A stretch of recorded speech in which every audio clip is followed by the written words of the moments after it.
Okay, this is my SS200 build. We've done a bit of work so far. We've put the gearbox in and just offered up the clutch bell and the part of the spider there that we fitted on. A few more bits, but now we're working on the transfer ports here in the casing. Doing a bit of work on these, matching them up. Obviously we do it with the mag housing in so it flows all together. That's matched up to our gasket on our kit, which was off here. Well, it's the same gasket basically. We've got lots. Yeah, that's the kit as it comes in a nice little box. So basically we just put the gasket on, wrong way around. Wait a second. We just offered the gasket up and scribed it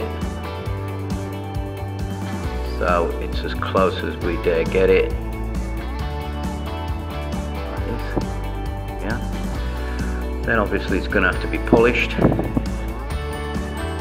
don't like it too shiny polish.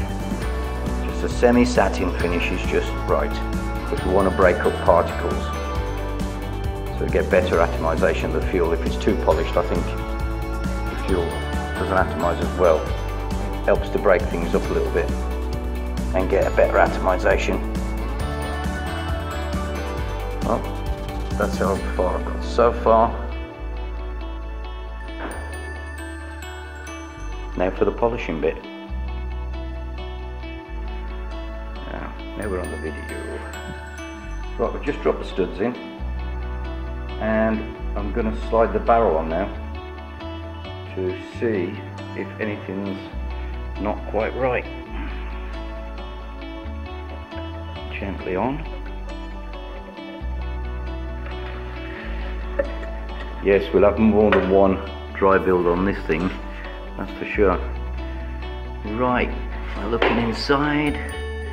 That side looks pretty good, but I've already spotted something here. You see right here, not quite matching.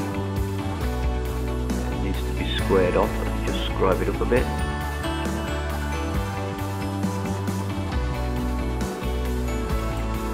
Okay. Right, back in there. So, we've just scribed up here. We need to take some material away from here. Basically squaring this part of the casing up on the transfer port, because that is not good. So, out with the studs again and back porting a little bit more. Okay, yeah, I've had it back off. As you can see, I've trimmed that bit out now and put the studs back in just by finger tight, and that's much better. Now we've got a transfer port that flows a little better, much nicer. We've got a little bit of movement on these studs, so it could be. Yeah. I'm kind of happy with that. That'll be good enough for me. And we've still got to do some work on the barrel yet, because it comes factory state, and I think we can do better.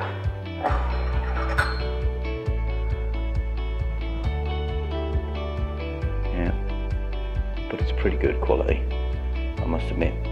I really do like the casa stuff. See up there where that boost port comes in, that and that one. It's got a nice, it's got a very sharp edge on it. Where that port comes down from the reed block into the transfer port, you see the sharp edges. Looking at that, let's look a little bit more light. You've got a sharp edge there and on the other side as well. So that needs to be blended. Sharp edges are just no good. Don't like that. See, they're all quite blended on the inside, pretty nice. But then when it comes to come into the transfer, it's difficult to get it perfect in it. Okay, focus.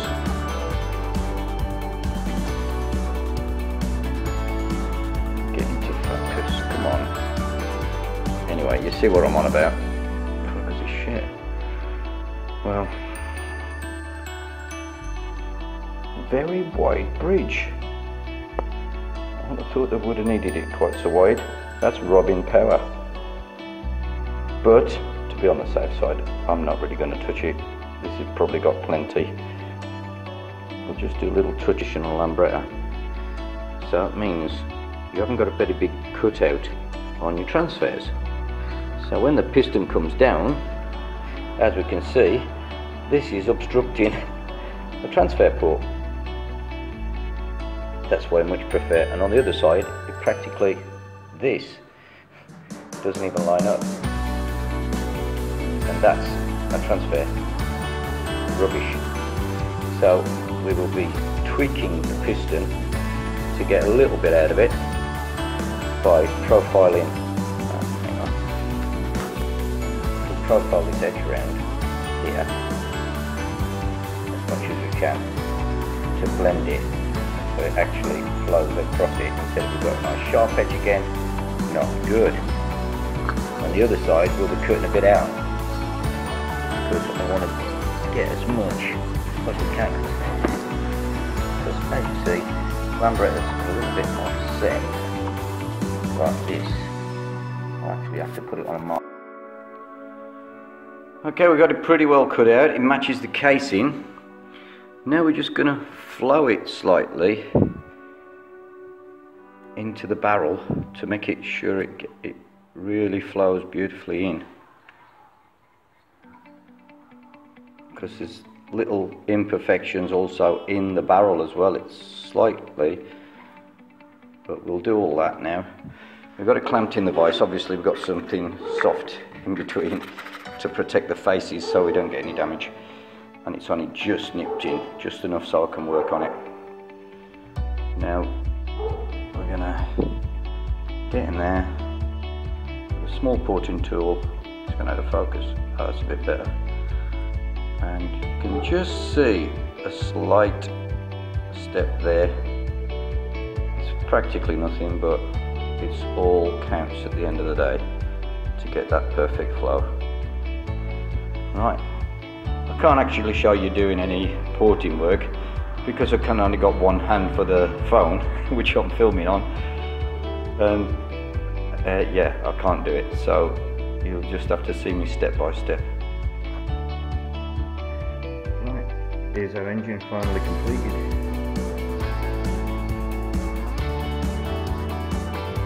Got the Casa SS2 little kit. It's running the quattrini crank. So we've got a jacking plate on the back there, 8mm. Bringing it with the gaskets, moving up to the right deck height. We're going to use the Casa 4-speed close ratio, the 8-bolt hub and shaft. We've also got the 6-plate BGN clutch, caster tensioner.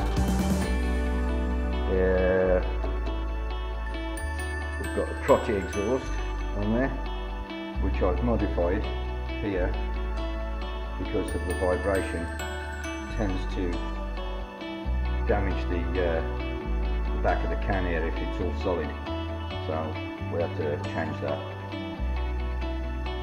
And around the other side we've got my fiberglass cowlings that we've built,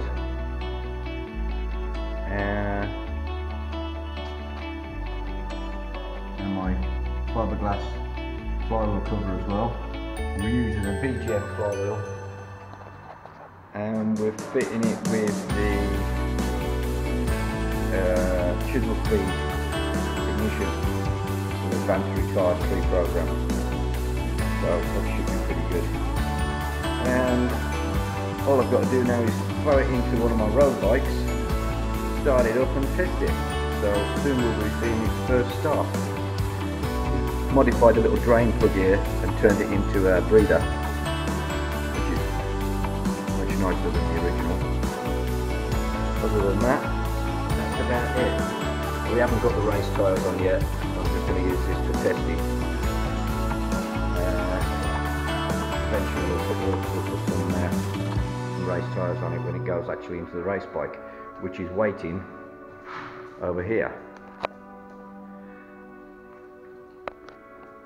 Still in progress. It's just still setting up the handlebars. We've got a cylinder head temperature sensor to go on. 10 degrees in here today.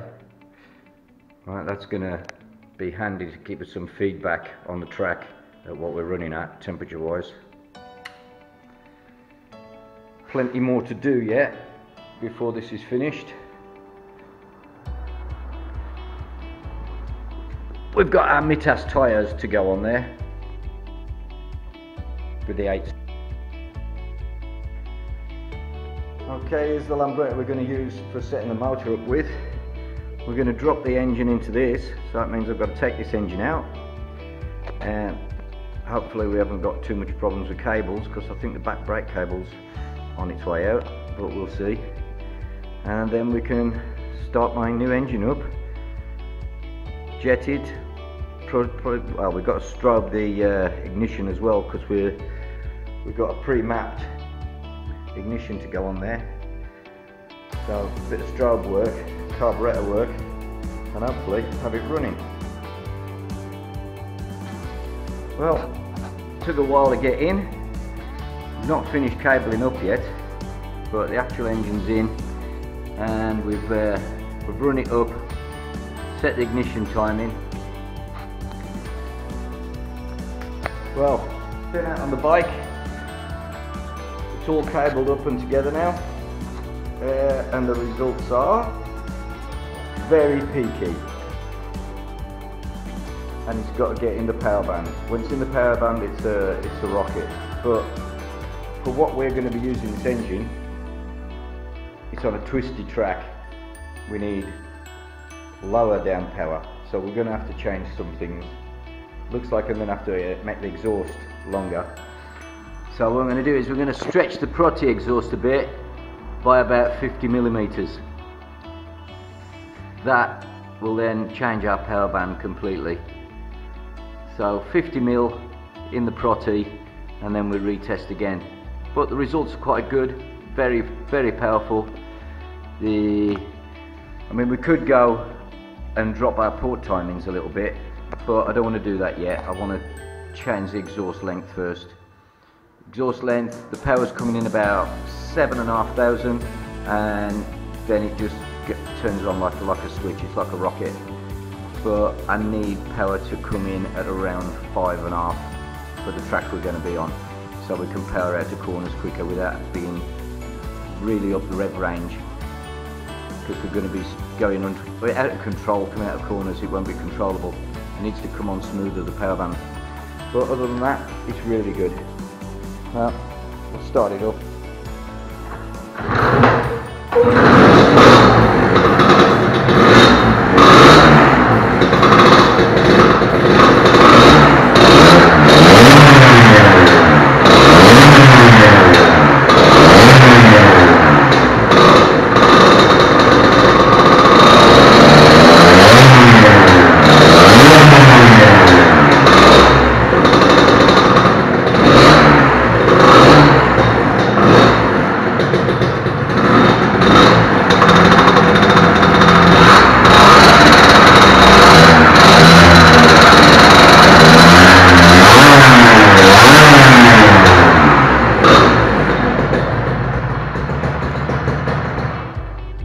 So there we are, the SS200, just too peaky for my liking, and that's it.